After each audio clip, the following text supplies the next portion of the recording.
In the dawn, Cortana was busy running through the data she had acquired pertaining to the recovered shredders that they had brought into the dawn for study as well as salvage to see if there was anything worth taking from the ruined vehicle that might be of some use to them later on in the near future. And what she found about the wreck was very interesting indeed. This is definitely interesting, a steam-driven and powered exoskeleton with some sort of working hydraulic fluid that I don't entirely recognize. Not as advanced as the power armors used by the UNSC and the Covenant, but certainly not something to discard. If this was ever introduced in the Industrial Revolution on Earth back then, this would have really changed everything. I was busy reading the data concerning the schematics that they had from the shredders that they had recovered. The Spartan was able to bring the machines in with the support of the robotic rovers earlier in the morning after getting some much-needed sleep while still wearing his armor. She then turned to greet said Spartan as he walked into the room with a gentle smile despite not being able to see his face since he had slept in his Mjolnir Mark 6. Once he had gotten up, he headed out to check on the people who had taken residence in the dawn as his guests. The freed slaves were still taking in the needed sleep as he had no doubt that being treated like slaves must have been hard on them, which was why sleeping in clean comfortable beds with the temperature settings in the rooms being set for comfortable levels was heaven to them. The 3 night elves also seemed to be getting used to the beds as well, though Kalen was the one with the more serious feelings of comfort on the beds. He checked on them and they were sleeping well, and at least the druid named Jared was not a loud person when it came to sleeping in a room, otherwise he would have to worry about them getting into a fight over the whole thing. After he was done checking on them, he arrived to have a chat with Cortana about her findings, which was when she had finished with the analysis of the shredders. "How are things on your end, Cortana?" "The data is very good. These devices might be primitive when placed before the standards of the UNSC in current time, but if these had been used in the Industrial Revolution back on Earth, they would have started a revolution indeed. I also managed to get some samples from the goblin corpses we recovered before. These creatures appear to have some traces of an unknown radiation that had mutated their DNA." "How so?" "Well, the radiation seems to be affecting the DNA patterns that focus on the biological capacity for memory, creativity, and intelligence, almost in the same fashion as one of the augmentations used on you and the other Spartans to increase your reflexes, creativity and intelligence. But the thing is, it seems that the radiation effects are beginning to wear down." "So you're saying that the effects are fading away? I take it the other DNA samples showed slowly decreasing radiation counts?" "Right, in a manner of several generations, given consideration to factors including food and water supplies, diseases, famine, internal and external warfare, and old age, these goblins will lose their intelligence. However, they do have other advantages. The shorter stature can make them a lot harder to hit by regular means, and I have determined that the libido on the goblin males is pretty high. That would lead me to think that the fertility of their females must also be high, so they actually have a very high breeding rate." The Spartan was silent and then spoke. "Just like the Grants?" Cortana nodded at that. "You got that right. Even if they lose their intelligence in the succeeding generations, they can breed like rabbits, as one person can phrase it. Couple that with their high metabolic rates, they could easily wipe out the native plant and animal life in an area they will settle. I guess that's why they don't seem to be bothered with the idea of using themselves as suicide bombers, since they could literally breed by the hundreds." The Spartan didn't like the sound of that, as well as the implications of the said data. If these goblins were able to breed at that rate, who knew what would happen if they were coming here at full force? This meant that he was going to have to make some serious considerations and plans if he had to deal with them again. However, he decided to reserve those plans for a much better time until he got more information on the other races. He had no idea if these goblins had allies at the moment, so he needed to be careful, though from what he had been able to place together, the venture company had some serious diplomatic issues with both the Horde and the Alliance, so that might work to his advantage if he had to deal with them once more. As soon as he placed those aside, Cortana gave him the information on the rest of the gear. The weapons were indeed guns, but these were based on the old-fashioned weapon designs. These didn't have the kind of power to damage his shields heavily or go through the shields themselves, so he was able to handle it. Not to mention that the velocity of the weapons was not enough to avoid being detected by the optical systems of the Mjolnir Mark 6. However, the gunpowder mix might actually be useful, as this told her that the world had a working concept of technology that they could be able to use at a much later date. For now, however, he needed to get to work on how to secure the Dawn as well as build some better defenses that would ensure that attacking the Dawn is going to be very risky for anyone who might get the bright idea of getting into the ship. Cortana, we need to get to work on how to set up a defensive base for the Dawn. Do we have enough supplies for that sort of thing? Cortana placed aside the data that she had been looking at before, and as soon as she was done with what she needed to do, she spoke to the Spartan. We have enough supplies for the time being, but we might need to use whatever resources we have around the area. According to the satellite scans of the area, there appears to be some very solid granite in several areas near the mountains. I've also detected several fairly large nodes of hard iron and copper in the area. We can use those resources to help build and fortify the Dawn. The Spartan had his doubts there and naturally voiced them out. How do you propose we do that? If I were to recall, we don't exactly have a furnace to melt the iron and copper we can find. We can construct one since I have some working design plans, plus we have the parts for it, and then we can use the Dawn's fusion reactors, even at low power. The thermal output of the engines should be more than enough to melt the metal, and we can fashion a smelting area there as well to make the metal by using granite and hardened metal to mold the liquid metal into the shapes we need. Plus we have more than enough tools to work the metal as well. The Spartan quickly ran the numbers and calculations in his mind and saw that they were going to need at least a week or so before they could get all that done with the support of the robotic rovers. They could also use the Pelicans to ferry the blocks of granite to the Dawn and begin building the walls around the Dawn. They needed at least walls that were 2 or 3 stories high and had to be at least 4 to 5 feet thick for extra defense. This was going to be a mammoth job, and he knew that he was going to have to get a lot done soon. All right, no time like the present. That was then when the doors to the room they were in opened and walked the 3 night elves, and he gave them a slight nod in greeting. They saw that and gave a nod of their own, though Sandra and Jared were smiling a bit more than before while Kaylin seemed to be preoccupied. The night elf druid then spoke. For an entire ship made of metal, this place is very interesting. I gave a smirk at the arrival of their new guests and spoke to them. True, but keep in mind this is a warship despite being the weakest of the UNSC vessels, so it's not exactly high on creature comforts. Sandra smiled at that. You've got to be joking, those beds were amazing. I've slept on a number of fairly nice beds in my travels when not in the wilderness with White Claw, but those beds are beyond anything I've felt. Jared nodded at that. I have to agree with that as well. At any rate, however, we might need to discuss some matters. Oh? We may need to go to Theramore Isle in order to help find the real homes of the salves we rescued, and seeing that the only place will be in Theramore Isle, we need to go there in order to meet with Jaina Proudmoore. John then spoke. Who is this Jaina Proudmoore anyway? Kaylin knew Jaina due to having been part of the force that fought with Archimonde all those years ago, and while she didn't know all the details that much, she knew enough to help give the Spartan a number of answers. Jaina Proudmoore is an archmage and is the current leader of Theramore Isle. She was the leader of the Alliance forces that made the exodus from Lordaeron when it fell to the invasion of the Burning Legion years before. She is considered to be a fair and just leader, open-minded, and tries to maintain peace between the Alliance forces here and the Horde. Those are good things to have in one's being for someone who practices the arcane arts in truth. From what I understand of her, she is the daughter of a powerful leader of the Alliance named Dalen Proudmoore who died a few years ago. She is loved by her people there in Theramore, and many would willingly fight to the death to protect her, and if anyone says something bad about her, they will quickly find themselves in a very serious fight with the residents. Cortana smiled a bit at that and turned to John and replied. Kind of sounds like someone we knew of. John nodded at that as he knew already who Cortana was talking about. That person was Miranda Keyes, one of if not the most respected and skilled officers in the UNSC Navy. She was his commander in the battles on Earth as well as in the Delta Halo all the way to the Ark and beyond, but she was killed by Truth near the end of the war. The Spartan respected her due to her skills as well as her attitude, determination as well as her dedication to duty, traits that he knew that her father also had in him before he died. As soon as that was over, the Spartan decided to place the information before the other Night Elves. They were surprised about what he wanted to do in securing the Dawn, but decided that the Spartan did have a good reason to have to fortify this place. After what they had seen in the ship, they knew that allowing just anyone in here was an open invitation to disaster, and the episode with the goblins further reinforced that fact.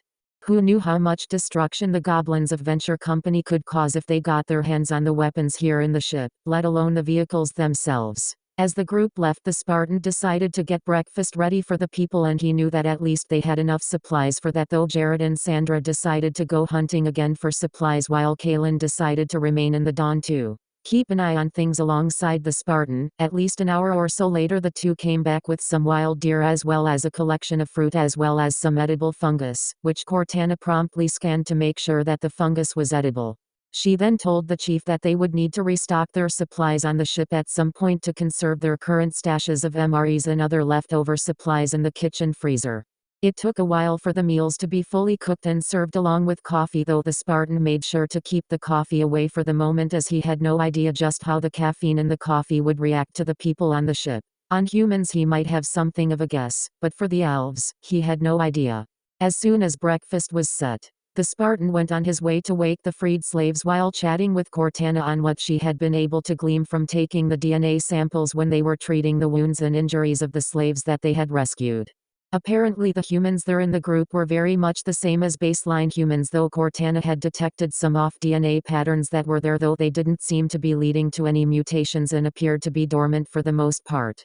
As for the new class of elves that were among the slaves that they had rescued, there appeared to be a number of differences as well for them, apart from a difference of appearance from their night elf companions.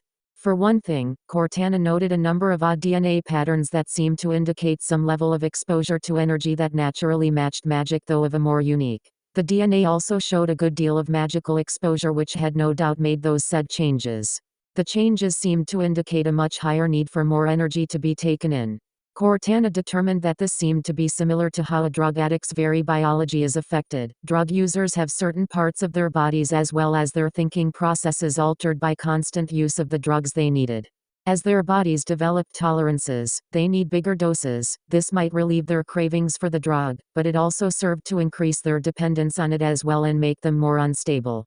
John noted that he needed more data to be sure and hoped that if he had a chance he would be able to get some DNA samples from Kaylin and the other night elves for a more effective and precise estimation as well as analysis to figure out anything else that would prove to be very helpful to him in the future. He then checked the DNA samples taken from the ones who had elf and human features and found them to have several similar traits in terms of DNA apart from appearances from their respective parents. Cortana compared the DNA of both humans and elves and determined that they had the required DNA compatibility to have such children.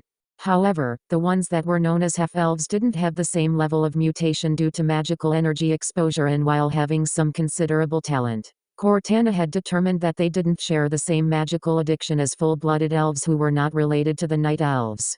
All this data would prove helpful in the near future as far as both John and Cortana could tell, so it would be best that they were able to hold all the information that they would soon need when the time came.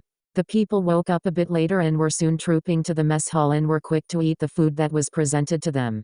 The Spartan soon joined them and made sure to keep an eye on the people here to make sure that nothing unexpected might happen in the ship. So far it seemed that things were well enough, but Chief Mendez had taught him to always be ready for anything, and there was no telling just what else he would be encountering on this world that he happened to have landed in. He spoke with Cortana about establishing a communications array to contact any UNSC ships that might be passing by so they would be soon rescued, and the I replied that until they got all the data, that can be kept in the backseat, though they were still going to make sure that they got the equipment set up for that.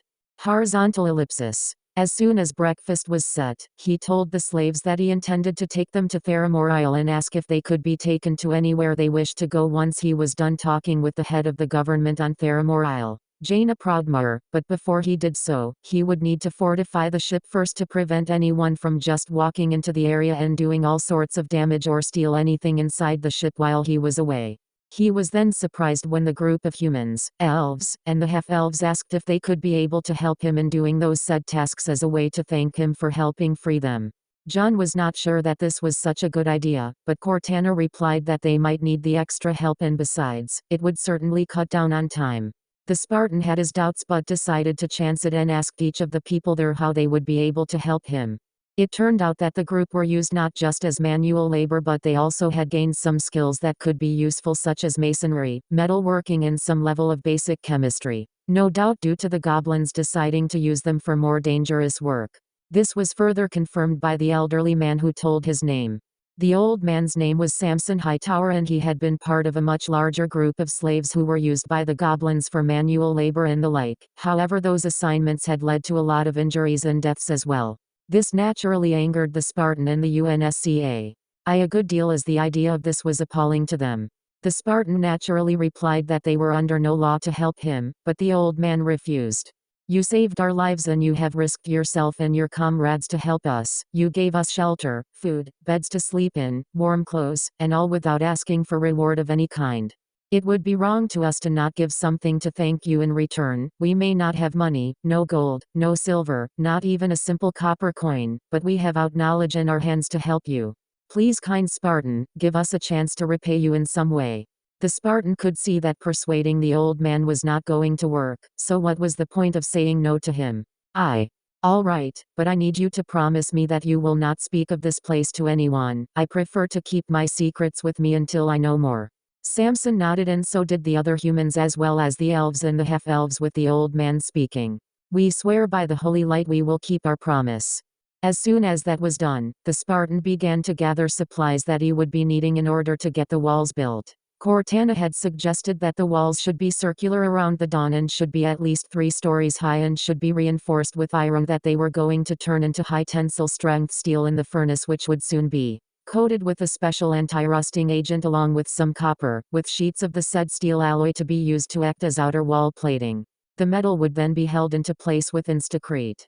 The substance was a remarkable result in UNSC technology and would also be used to bind the granite walls together as well as add an extra level of defense to the walls themselves, as the material could handle a large number of small arms plasma fire before being burned away. The formula was well known to the Spartans as part of their education and was fairly easy to make, and since the satellite had determined that a good number of materials was available on this planet, it would not be a stretch for them to make some batches that would possibly meet the standard. The Spartan took one of the Albatross heavy dropships as well as a good amount of UNSC explosive ordnance and some other tools to begin mining the granite that they were going to need for their work.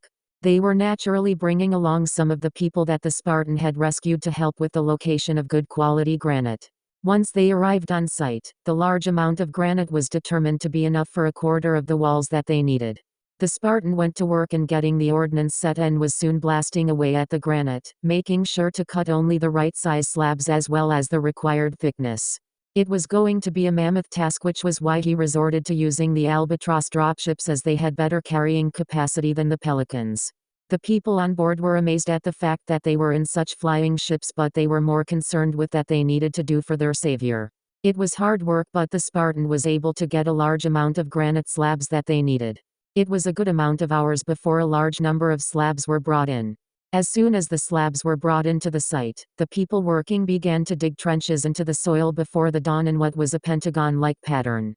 Cortana then had begun to repurpose the shredders, with the Spartan helping with the repairs. It took most of the day with Kaylin, Jared and Sandra as well as her pet White Claw to help secure the area while the work was going on. Once the shredders were finished, the Spartan was able to teach the humans and elves as well as the half-elves to drive the machines. The steam saws on the still intact units were removed and replaced with hands similar to the ones they had, though that took even more time, so the upgrades took at least a full day and night. This allowed the others to rest, with the Spartan and the night elves handling security with Cortana. The next day, the Spartan repeated the process of gathering more slabs of granite of the required height and thickness. Once those were brought in the area, trenches were dug into the ground with the aid of the shredders this time around, cutting the time in half. It was slow work, and so the children in the group were tasked to help ferry supplies of water and food to the workers, while the night elves and the Master Chief were busy handling the defenses of the place. However, they were suddenly surprised to see an approaching night elf patrol force. It turned out to be Keelan's patrol, and the senior sentinel officer was happy to see some familiar faces before her. She was quick to fill them in on what had happened, and Jared was more than willing to confirm it all with the use of his magic to show the events to his fellow night elves. Many of them were surprised by this and decided that they should at least help their commander in protecting the area until they were told otherwise. Naturally, Kaylin was not sure that it was such a good idea, as they were still duty-bound to patrol the forests of Kalimdor, and helping them would be breaking that oath. However, the second-in-command, Sentinel Nasha Starrider, replied to that by saying that they were still doing their duty as this area was still under their protection. The senior night elf sentinel decided to allow it, and there was now a fairly large patrol group there in the area to help ease the burden of defending the location. There was some tension between the night elves and the other elves along with the half-elves. But the Spartan was more than ready to remind them that fighting with one another was not the wisest of ideas under his watch, and he would not like it at all. Once they had gathered more than enough slabs of granite of the right thickness, length of at least 10 feet, and height, the Spartan began to work in the process of gathering enough iron and copper. The search proved to be fairly demanding as it took some time to find nodes of the metal, but after 3 days, the Spartan was able to locate more than enough rich veins of the metal, and with the right use of explosives as well as some other useful tools, he and the others who were with him were able to get more than enough ore, and with the satellite overhead, locating rich veins of ore was rather easy for the Spartan and those who worked with him to gather the ores he needed. Once those were brought back, the work on setting up the walls began, but not before several bunkers which were in the corners as well as between the areas which would be in the middle of the walls, and those bunkers were made from pure instacrete. The bunkers were given a full 180 degrees viewing point to make sure that the bunkers had overlapping fields of fire. Once that was done, the walls were then placed into the trenches. The shredders were used to move the slabs to their required position. Some of the slabs were then cut with the use of thermite carbon cord in order to make sure that they were able to fit in nicely into the trenches. There were even 7-foot-high niches carved into the walls to serve as rooms, with stairs constructed of removed sections of granite that were cut down into steps and held together by instacrete. The granite that came from the carved-out areas was used to reinforce key areas that were seen as vulnerable. Once that was done, the next step was to make a single massive gate that was placed there, with 2 7-feet-high bunkers there in the top of the walls and 2 more in the bottom at the sides of the gate, made from instacrete, which would serve to tighten security in the gate's area. This took a full half-week thanks to the extra support they had from the freed slaves as well as the repurposed shredders that were rebuilt. Once that was done, the Spartan allowed the people to take a full half-day's rest. Once that was done, they went to work into making the furnace and getting down to work and melting the ore to make the metal, though the Spartan and the AI worked to create the steel alloy. This was the longest part of the process, but also the most valuable, as the metal plating would be useful in adding some serious defensive power to the whole wall system. The Spartan went to work in the furnace, and as soon as it was done, the ore was poured in as well as a good amount of carbon that was soon introduced. However, the two began to create the right mix to make TR steel.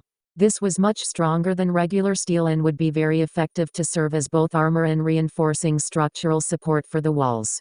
Once the metal ore was properly melted, the Spartan and the AI moved the steel down to the granite molds that were made, and as soon as the metal was cooled, after massive clouds of steam came out from the molds once they were cooled, the Spartan and the AI brought it back into the furnace to melt down once more. This went on for a full 2 days in order for the Spartan and Cortana to determine if the crystal lattice and chemical composition was right. Once they were happy that the result was equal or was indeed TR steel, they ended the whole process and created inch-thick metal plating and bathed it in anti-corrosion liquid. With that over and done with, they soon had the shredders take the sheets and place them on the walls. They then placed a thin layer of instacrete to hold the metal plating there. Once that was done, they used another layer of instacrete on the sides to keep the plate deep in place. There was still plenty of the steel alloy, and therefore those were made into pillars that were placed to reinforce the walls with the aid of the shredders, who carried the pillars to their assigned location. All throughout this week, the robotic rovers were able to support everything easily by ferrying supplies and more besides from place to place. In the end, the pentagon-shaped wall was a good 100 feet away from the dawn, and with the instacrete fully hardened, the walls were now very resilient to attack by conventional means, and when possibly imbued with magic, can even resist magical attack. This took almost the whole week, but now the walls were complete, and that was a very good thing for the Spartan. The addition of the freed slaves and the rebuilt and redesigned shredders had also cut down on time and effort, and he made sure to thank them for it.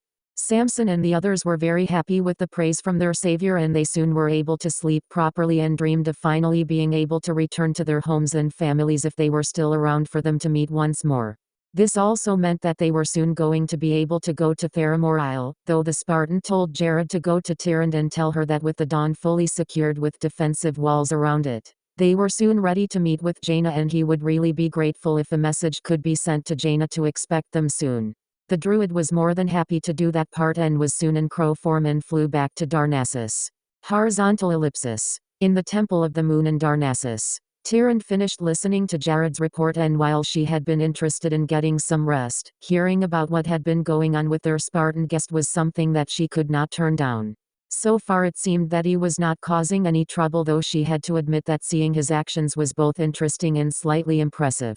The high priestess then looked at the window nearby to see the stars of the night and nodded mentally to herself that she should contact Jaina soon and inform the archmage that the guests that she had spoken of before were soon going to be on their way. Thank you for the report, Jared. I think it would be best you head back to the Dawn and report to the chief that I will send a message to Jaina to inform her of their arrival. Yes, High Priestess. As Jared left, Tyrande then spoke out seriously to the shadows. Fandral, I know you are there. Come out now and stop trying to sneak into the temple at this late an hour. Sure enough, the archdruid came from the shadows and the look of anger was there on his face as he spoke.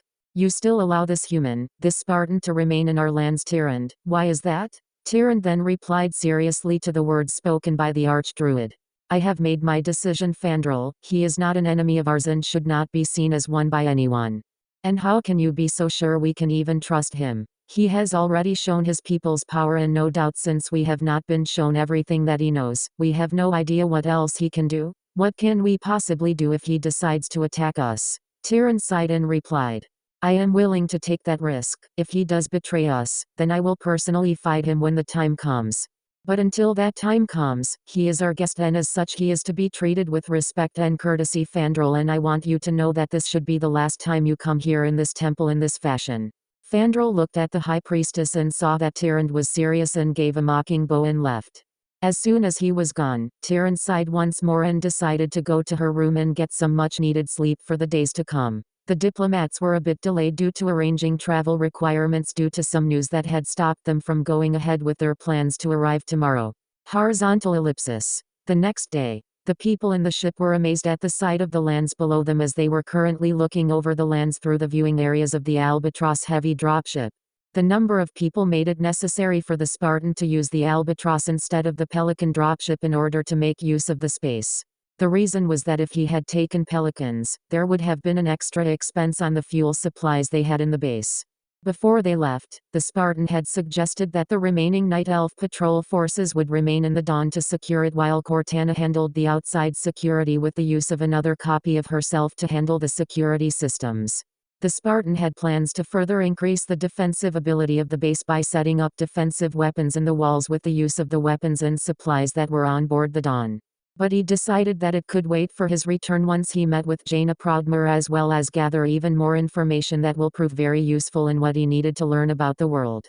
Not only that, he would be able to get some idea on the wars that had been fought in the lands of this planet that he had landed in. That information can be very valuable, as this would allow him to determine just what were the factors that shaped the land, its people, its factions, and naturally its political infrastructure. Valuable data indeed, plus the records in Theramore, if he can get permission from the leader Jaina, could provide more clues as well as more ideas about the Alliance and the Horde, both in the Second War and the Third War. He was currently armed with his MA5 CICWS assault rifle loaded with standard 7.63x51mm FMJAP rounds as well as shredder rounds with a full combat load, along with a fully loaded M98 cause shotgun with a full combat load. He also had a pair of standard issue UNSC grenades and a combat knife on his back. Along with that was a rucksack with spare ammunition, grenades, some MREs, and also a set of health packs and spare medical supplies.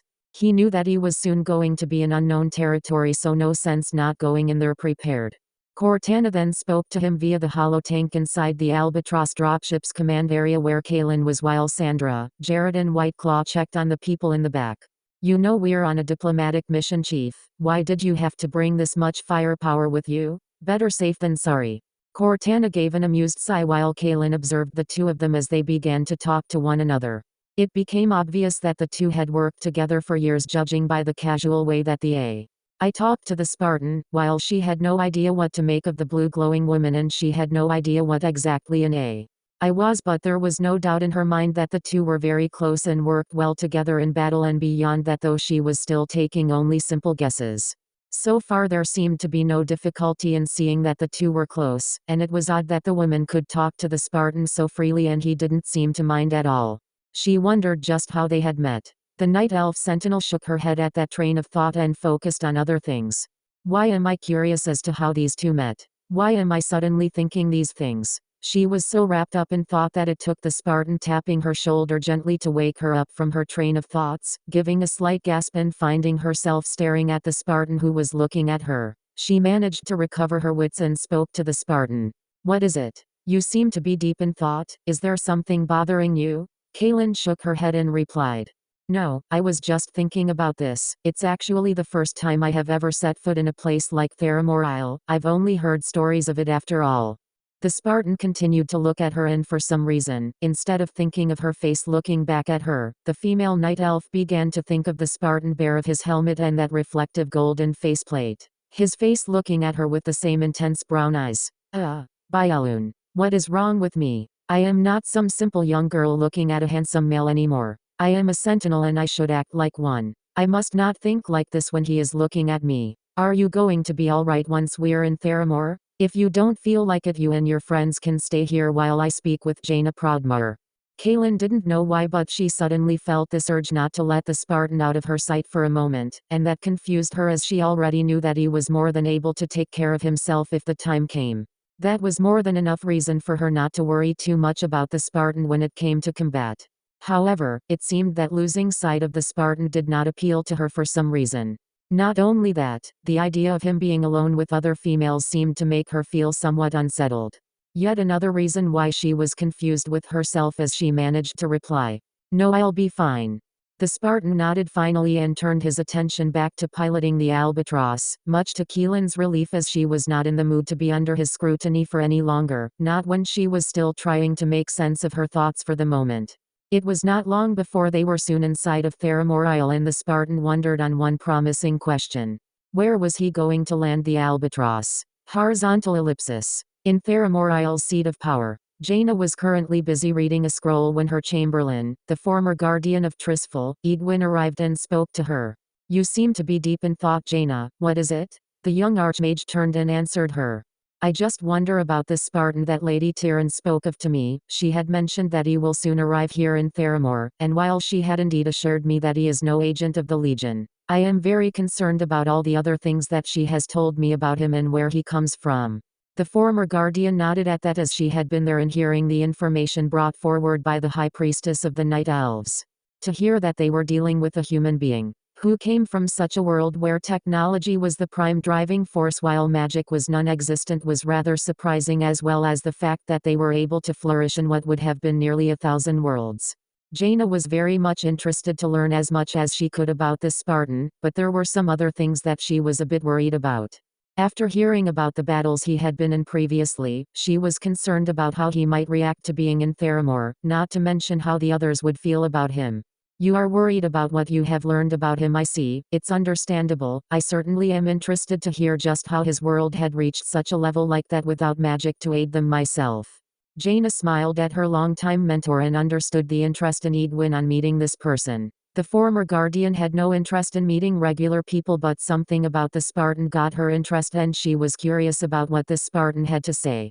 Jaina knew this for a fact and decided to let the matter rest down for now, as she herself was interested to meet this Spartan and hear what he had to say about himself and where he had come from. However, there was one thing that bothered her. When she asked the High Priestess when she should expect the Spartan to arrive, Tyrande replied that he would make quite an entrance and be there shortly. Jaina knew that it was a considerable distance from Theramore to most parts of Kalimdor, and naturally there was the risk of crossing the swamps around Theramore Isle, which was filled a large amount of deadly wildlife, along with rumored ogres that raid passing groups every now and then. The Dust Wallow Marsh is never to be traveled lightly by even the most seasoned soldiers. Even though her people had secured key travel points in the swamp, it was still extremely difficult to secure the whole area, and with the various predators around, expanding too far was not an option. She then spoke. I wonder, how does this Spartan intend to travel from Kalimdor to Theramore? Is not on foot? The Archmage got her answer when the sounds of roaring beasts were heard. In a moment the Archmage wondered if they were suddenly under attack, and when she and Edwin looked outside they spotted a massive metallic ship moving to the open field. The two Mages were stunned by this and quickly got out as several members of the Theramore Elite Guard moved out to protect both Jaina and Edwin, while a large number of the Theramore Guard arrived to surround the ship while keeping the people of the area from getting close to the massive ship. Several doors opened, and to the surprise of everyone in Theramore Isle, 3 night elves came out from the ship. One was a sentinel from her clothing, while the other was a hunter since she was dressed as one and had a wolf as a pet, and the other was a druid. The 3 night elves moved out of the ship and were soon joined by a number of humans, high elves, and some half-elves. And soon out came a massive figure in green and black armor with a golden visor that hid his face from anyone who tried to get a look. Edwin and Jaina, however, were able to recognize the armored figure to the Spartan than Tyrande described to them when she contacted them twice, and the former guardian spoke out with a slight smile on her face. It seems that Tyrande was right, this Spartan does like to make an entrance. Horizontal ellipsis. After a while, the Theramore guards were told to stand down by none other than General Norris, head of their organization. Once that was done, the veteran officer spoke to the Spartan and his group. "Who is in charge here?" The Spartan moved forward, and recognizing that the man before him was a high-ranking officer, he quickly reverted to his military training and placed his MA5 CICWS assault rifle down with the safety on and spoke in crisp fashion while giving a salute. "I am Sir." Norris was surprised by that as he looked at the giant of a man in green and black armor as well as the golden faceplate that hid the face of this being before him. He had at first thought that it was a golem of some sort, but he dismissed that idea as this being moved too fluidly and naturally to be a construct, and while he was no expert on golems or constructs by a long shot, he knew that golems had to be larger and more powerful, and while this one was certainly powerful looking, it was still man-sized. Not to mention that the weapons it seemed to have were guns of some sort, and he doubted that regular golems had the knowledge to use guns, and these were unlike any weapons he happened to know of. He then decided to reply to the salute and spoke, deciding to use military language and manners when dealing with this being. "At ease, soldier. I am General Norris, head of the Theramore Guard. What's your name and rank?"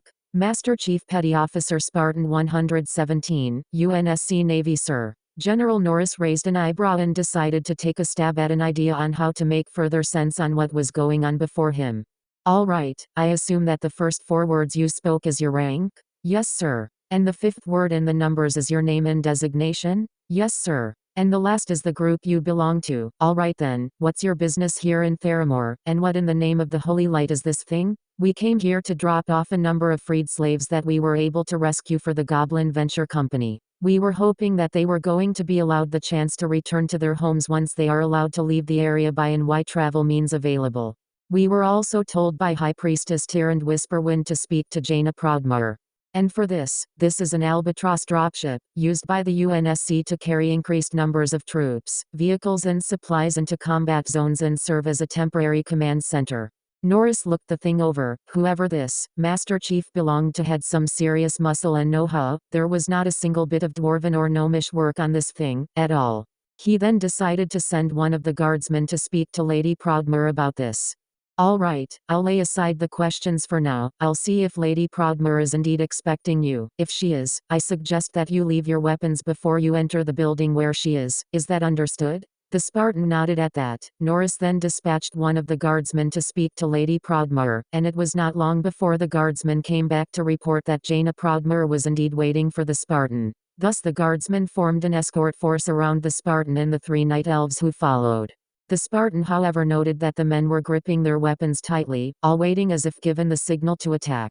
He managed to rein in his combat-honed reflexes from reacting and reminded himself that they had never met him before and were no doubt trying to get used to his presence. Cortana agreed with that as she spoke to the Spartan.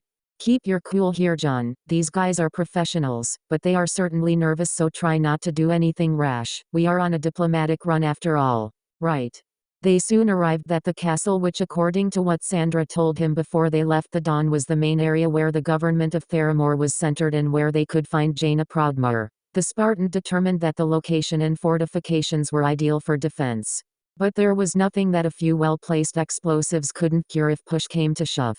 The group finally arrived an entrance, and the Spartan then placed aside his MA5 CICWS assault rifle as well as his M90A shotgun on the table outside along with his combat knife and the grenades as well as his rucksack under the supervision of the Theramore elite guards who he had noted were wearing very effective armor and carried themselves crisp professionalism and discipline, good marks for soldiers due to his memory of training and years of experience.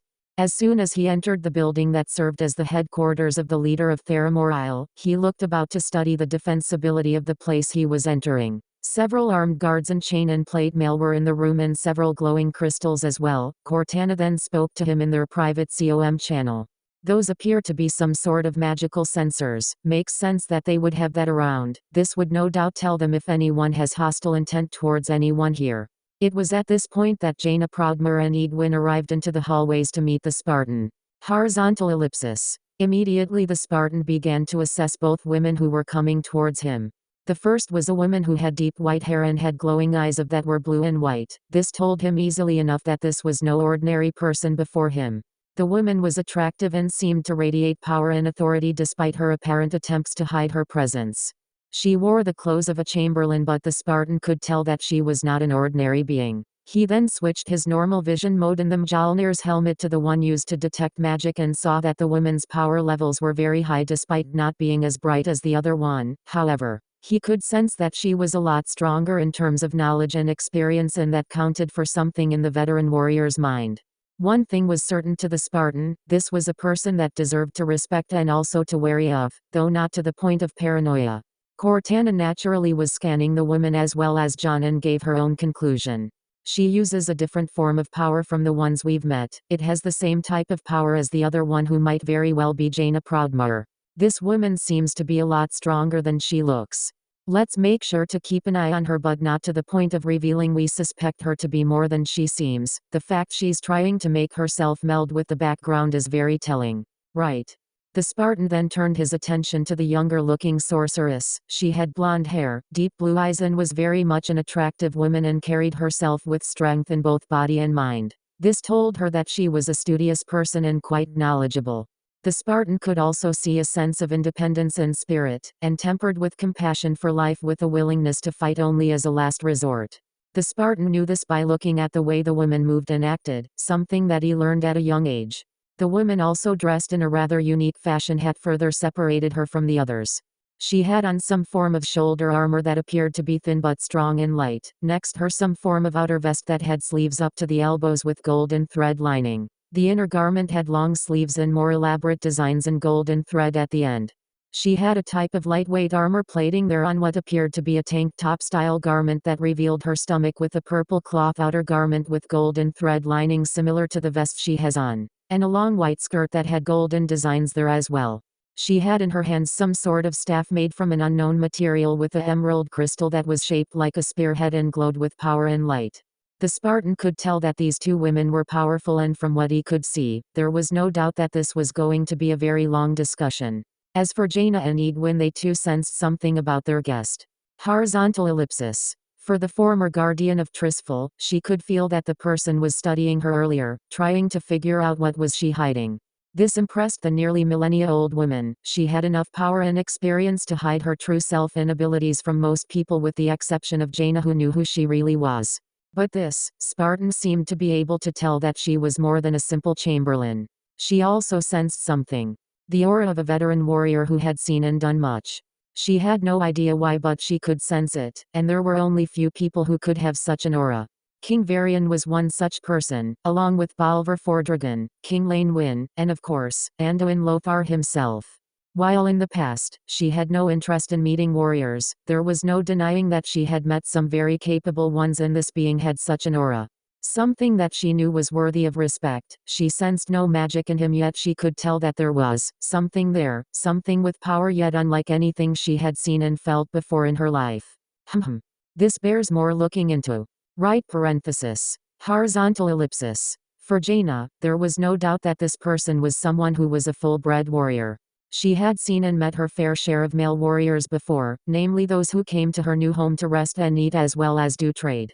She had asked them to tell her stories and tales of the outside world, and there was no doubt that this person before her had much to tell her. She had been told by Tyrande about what she herself had learned from the Spartan when he had been in Darnassus under her personal invitation, and it was surprising to the young mage to learn that before her was a human who came from beyond the stars, from a race of humans who never used magic yet had craved an empire that nearly spanned 1,000 worlds and made ships that traversed the realms beyond worlds.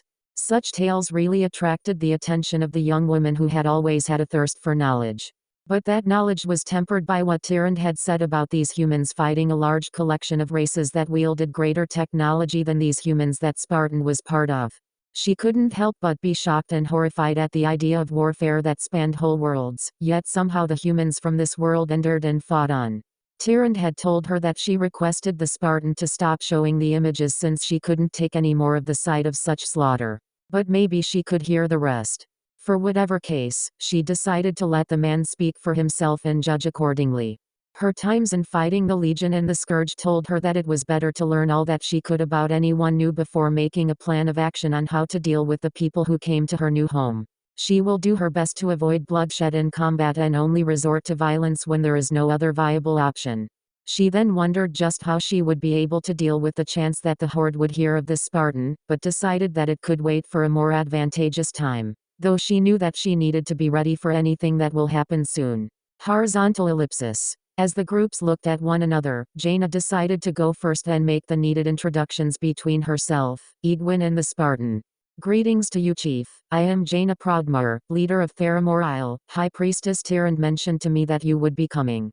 Though I have to admit she was right about you making quite an entrance. The Spartan raised an eyebrow at that, but he remembered that magic was supposed to allow long-range communications to some degree through other means, so he was not all that surprised by what happened before him. So he naturally replied, I see. Is there any chance that an arrangement could be reached on how to send the freed slaves home to their families? Jaina nodded at that. There is. I'll send word to the capital of Stormwind and see if there are any family members of the people you rescued there. And if there are some, I will have them sent to the city with enough funds to get home, as well as a small escort to make sure that they arrive home safely. The Spartan could tell that Jaina was not lying, and that was enough to give him a good deal of relief as he replied, Thank you. I'm sorry, but I'm afraid I don't know how to properly address you. The Archmage smiled and replied to that. I already have given you my full name, so you may use that if you wish, or if you want to be in a more formal setting, Lady Jaina or Proudmoore will do. I hope that what I have offered is to your satisfaction. It is. By the way, may I ask permission to view the records and books you have here in your city's library? Jaina and Edwin were surprised slightly by that, even though they had been told by Tyrande that the Spartan was interested in gathering all the information about the world he was in. It was a bit surprising to hear a warrior being this interested in knowledge. However, it actually made both smile. For Edwin, meeting a warrior who had a deep interest in lore as well as history was refreshing, and for Jaina this would be a good way to observe the Spartan. It was then that Jaina decided to ask about the history of the UNSC, as she had been very interested in ever since being told of the Spartan by the Night Elf leader. Before that, Chief, I heard from High Priestess Tyrande about where you came from. I want to ask specifically about the end of this war between the UNSC and Covenant. I heard from Tyrande that you had cut it short, and I can easily imagine why, since warfare like what she described that lasted for 30 years is horrible. But if you were at war, then how did you get here? The Spartan replied to that. It's a long story. Jaina then replied. It's all right. I happen to have an interest in long stories, but if you do not mind, I would like it better if you were to remove your helmet so I can see what you look like. The Spartan looked uneasy and he spoke to the Archmage. Do you really require me to do that? Jaina wondered why the Spartan seemed to hesitate in removing his helmet, and she replied, If that is all right with you, it would be rather strange for me to talking to a faceless being. That is something I find difficult to adjust to. However, if you do not wish to do so, then it is all right. John then spoke to Cortana in secret, and since he had locked down the outside speakers, he had no doubt that their conversation was going to be private. What do you think? I replied to that. I think it's best that you remove the helmet. At least she's nice enough to ask your permission and is willing to let the matter be if you don't want your face to be revealed. You sure? Positive, John. Go ahead. I also happen to be very curious as to what will the results be once they get a good look at your face. What? Don't worry, once they see that you're a human like them, they can be assured that you are not something else entirely.